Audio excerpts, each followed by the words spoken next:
Sir നമ്മൾ ഈ PM internship related video ഇട്ടിരുന്നല്ലോ, അപ്പൊ അത് റിലേറ്റഡ് ഒരുപാട് ഡൗട്ട്സ് വന്നിട്ടുണ്ടായിരുന്നു. നമുക്ക് അതൊന്ന് ഡിസ്കസ് ചെയ്യാം. അപ്പോൾ ഏറ്റവും പേര് ചോദിച്ചിരിക്കുന്നത് ഷോർട്ട് ലിസ്റ്റും ഓഫർ ലെറ്ററും വന്നു, ഇനി നെക്സ്റ്റ് എന്താണ് സ്റ്റെപ്പ് വരുന്നത്, അടുത്തത് എന്താണ് അവർ ചെയ്യുന്നത്? നമ്മൾ ഈ ആപ്ലിക്കേഷൻ കൊടുക്കുമ്പോൾ ഒരു പ്രിഫറൻസ് ലിസ്റ്റിനനുസരിച്ച് അതിൽ നിന്ന് ഈ നമ്മൾ പ്രിഫർ ചെയ്ത കമ്പനികൾ ഷോർട്ട് ലിസ്റ്റ് ചെയ്തിട്ട് നമ്മളിടും. അതിട്ട് കഴിഞ്ഞിട്ട് വീണ്ടും ഒരു ഓഫർ ലെറ്ററും ഈ കമ്പനികളിൽ നിന്ന് ഏതെങ്കിലും ഒന്നിൽ നിന്ന് വരും. അപ്പോൾ ഈ ഓഫർ ലെറ്റർ വന്നു കഴിഞ്ഞാൽ കുട്ടികൾ നമ്മൾ ലോഗിൻ ചെയ്ത് നമ്പറൊക്കെ മൊബൈൽ നമ്പർ വെച്ചായിരിക്കുമല്ലോ രജിസ്റ്റർ ചെയ്തിട്ടുണ്ടാവുക. അപ്പോൾ അത് ഉപയോഗിച്ച് ലോഗിൻ ചെയ്ത് കയറി കഴിഞ്ഞാൽ നമ്മളുടെ പേജിൽ ഈ ഓഫർ ലെറ്റർ കിടപ്പുണ്ടാവും. ഈ ഓഫർ ലെറ്ററിൽ HR കണക്റ്റഡിനും വേണ്ടും ഒരു ലിങ്ക് കൊടുത്തിട്ടുണ്ട്, ഒരു സൂചന കൊടുത്തിട്ടുണ്ട്. ആ സൂചനയിൽ ക്ലിക്ക് ചെയ്ത് നമുക്ക് ഈ ഓഫർ ലെറ്റർ ഓഫർ സ്വീകരിച്ച് ജോയിൻ ചെയ്തതായിട്ട് കാണിക്കാം. ഈ ജോയിൻ ചെയ്യണമെങ്കിൽ നമ്മൾ ചെന്ന് ജോയിൻ ചെയ്യണം. ഡിസംബർ 30 മുമ്പ് നമുക്ക് എവിടെയാണോ ഓഫർ ലെറ്റർ കിട്ടിയത്, നമ്മൾ ആക്സെപ്റ്റ് ചെയ്തത്, അത് നിർബന്ധമായിട്ടും എന്ത് ചെയ്യണം, ജോയിൻ ചെയ്യണം. ഈ ജോയിൻ ചെയ്ത് കഴിഞ്ഞാലേ വൺ ടൈം പേയ്മെൻറ്റ് ഒരു 6,000 ഉണ്ടല്ലോ, അത് കിട്ടണമെങ്കിൽ ഈ 30-ാം തീയതിക്കുള്ളിൽ നമ്മൾ ജോയിൻ ചെയ്യണം. 2-ാം തീയതി മുതൽ പ്രവർത്തനം സ്റ്റാർട്ട് ചെയ്യും, ഡിസംബർ 2 മുതൽ. അപ്പോൾ നവംബർ 30-നുള്ളിൽ ജോയിൻ ചെയ്യുകയും ഡിസംബർ 2 മുതൽ കമ്പനിയിലെ പ്രവർത്തനം സ്റ്റാർട്ട് ചെയ്യുകയും വേണം. അത് മസ്റ്റാണ്.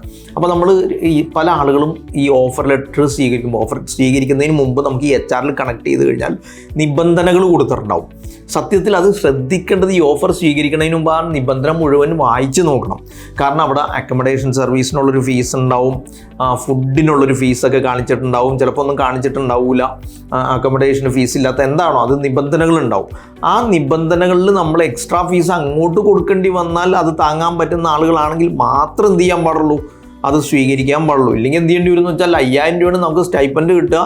ഇപ്പോൾ ചില കമ്പനികളിൽ 3,000 രൂപ ഫുഡ് ഫീയും മാസത്തിൽ, മന്ത്ലി 3,000, 2,500 അക്കോമഡേഷന്, പിന്നെ ഒരു ടെക്നിക്കൽ ട്രെയിനിങ് ഫീ എന്നൊക്കെ പറഞ്ഞൊരു 1,500 രൂപ വേറെ മാസമൊക്കെ ചാർജ് ചെയ്യുന്നുണ്ട്. അതുപോലെ തന്നെ സെക്യൂരിറ്റി, ഇതൊക്കെയായിട്ട് ബന്ധപ്പെട്ട ഷൂ, ഡ്രസ്സ്, ഇതൊക്കെയായിട്ട് ബന്ധപ്പെട്ട ഒരു വൺ ടൈം പേയ്മെൻ്റ് ഒക്കെ പറയുന്നുണ്ട്. അപ്പോൾ നോക്കുമ്പോൾ ചിലപ്പം മാസത്തിൽ ഒരു 2,000 രൂപ എക്സ്ട്രാ കൊടുക്കേണ്ടി വരുമോ ഇല്ലെന്ന് നോക്കണം. അപ്പോൾ ഈ ഓഫർ ലെറ്റർ ക്ലിക്ക് ചെയ്ത് ഫൈനലിനെ ആക്സെപ്റ്റ് ചെയ്യുന്നതിന് മുമ്പ് തന്നെ ഈ നിബന്ധനകൾ കൃത്യമായിട്ട് ടേംസ് ആൻഡ് കണ്ടീഷൻസ് പറഞ്ഞിട്ടുണ്ടാവും. അതൊന്ന് വായിച്ച് നോക്കിയിട്ട് വേണം. ഇതൊക്കെ പ്രാഥമികമായിട്ട് ചെയ്തില്ലെങ്കിൽ നമ്മൾ അബദ്ധത്തിൽ ചടാനുള്ള സാധ്യത ഉണ്ട് എന്നുള്ളത് വിദ്യാർത്ഥികളോടൊന്ന് പറയാം. ഇന്റേൺഷിപ്പ് കഴിഞ്ഞാൽ ജോലി ഉറപ്പാണ്? ഇല്ല, ഒരിക്കലും ഇല്ല. ജോലി ഉറപ്പ് കൊടുക്കുന്നില്ല. പക്ഷേ കുട്ടി മികച്ചതാണെങ്കിൽ, പ്രവർത്തനം മികച്ചതാണെങ്കിൽ, ആ ഒരു വർക്ക് ഇന്റേൺഷിപ്പ് ടൈമിൽ അവൻ്റെ ഒരു നെറ്റ്വർക്ക് ഒക്കെ ഒന്ന് ഡെവലപ്പ് ചെയ്തെടുത്ത് കഴിവുകൊണ്ട് ചിലപ്പോൾ ജോലി കിട്ടിയേക്കാം. പക്ഷെ അത് ഉറപ്പൊന്നുമില്ല, ഗ്യാരണ്ടീഡ് അല്ല. പിന്നെ മറ്റൊരു ക്വസ്റ്റ്യൻ വന്നത് 12 മന്ത് ഇന്റേൺഷിപ്പ് കംപ്ലീറ്റ് ചെയ്താൽ വീണ്ടും അത് എക്സ്റ്റെൻഡ് ചെയ്യാൻ സാധിക്കും? ഇല്ല, ഈ 12 മന്ത്സിൻ്റെ ഇന്റേൺഷിപ്പ് 12 മന്ത് കംപ്ലീറ്റ് ചെയ്യുന്നതോടുകൂടി തീരും. പിന്നെ നമ്മൾ പുതിയ ഇന്റേൺഷിപ്പിന് അടുത്ത കൊല്ലം വീണ്ടും ആപ്ലിക്കേഷൻ വിളിക്കുമ്പോൾ നമുക്ക് എന്ത് ചെയ്യാം, കൊടുക്കാമെന്നല്ലാതെ അത് എക്സ്റ്റെൻഡ് ചെയ്യാനുള്ള സംവിധാനവും ഇല്ല. നമുക്ക് ലീവ് എടുക്കുന്നതൊക്കെ എങ്ങനെയാണ്?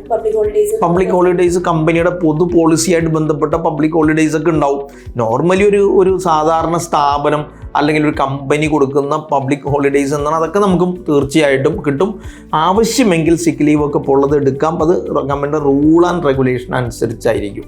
ഇന്റേൺഷിപ്പിന് സർട്ടിഫിക്കറ്റ് കിട്ടുമോ? തീർച്ചയായിട്ടും ഒരു സർട്ടിഫിക്കറ്റ് എന്തായാലും ഉണ്ടാവും. പിള്ളേർക്ക് പൊതുവേ വരുന്നൊരു തെറ്റിദ്ധാരണ ഉണ്ട്, കമ്പനി അക്കോമഡേഷനും ഫുഡും കൊടുക്കുക, അങ്ങനെ ഒരു ഓഫർ ഗ്യാരണ്ടി ഇല്ല, അങ്ങനെ പറഞ്ഞിട്ടില്ല. ചില കമ്പനികൾ കൊടുക്കാം, ചില കമ്പനികൾ ഫീ. ഇപ്പം പലരുടെയും ഈ ടേംസ് ആൻഡ് കണ്ടീഷൻസ് എടുത്ത് നോക്കുമ്പോൾ അതിൽ ഈ അക്കോമഡേഷനും ഫുഡിനും വേറെ ഫീ തന്നെ പറഞ്ഞിട്ടുണ്ട്. ചിലയിടത്ത് ചിലപ്പോൾ ഫീസ് ഉണ്ടാവില്ലായിരിക്കും. അത് നോക്കിയിട്ട് ഈ ഓഫർ ലെറ്റർ വന്നത് ഓരോന്നും നോക്കി അതിൻ്റെ ടേംസ് ആൻഡ് കണ്ടീഷൻസ് നോക്കിയിട്ട് വേണം ആക്സെപ്റ്റ് ചെയ്യാൻ. ദെൻ ആക്സെപ്റ്റ് ചെയ്ത് കഴിഞ്ഞാൽ പിന്നെ ജോയിൻ ചെയ്യണം.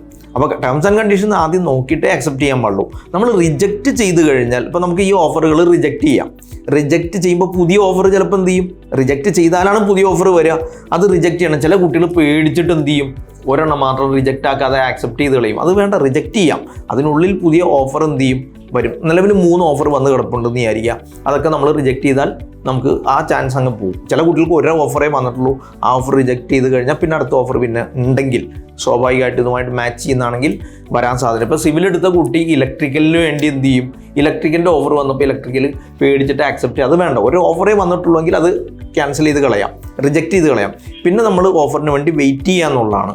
അപ്പോൾ മിക്കവാറും 3 ഒന്നിച്ച് 3 റിജക്റ്റ് ചെയ്താൽ പിന്നെ നമുക്ക് എന്ത് ചെയ്യാൻ പറ്റില്ല, അടുത്ത കൊല്ലം നമുക്ക് എന്ത് ചെയ്യാം. അപ്പോൾ ഇതേ കമ്പനി വീണ്ടും കിട്ടുമോ എന്നുള്ളതൊക്കെയാണ് കുട്ടികളുടെ ചോദ്യം. സത്യത്തിൽ അങ്ങനെ കിട്ടില്ല. അടുത്ത കൊല്ലം പുതിയ ഇന്റേൺഷിപ്പിന് ആപ്ലിക്കേഷൻ കൊടുക്കുമ്പോൾ ഇതേ കമ്പനി തന്നെ വേണമെങ്കിൽ നമുക്ക് എന്ത് ചെയ്യാം, പ്രിഫർ ചെയ്യാം. Career Guru, molding your future.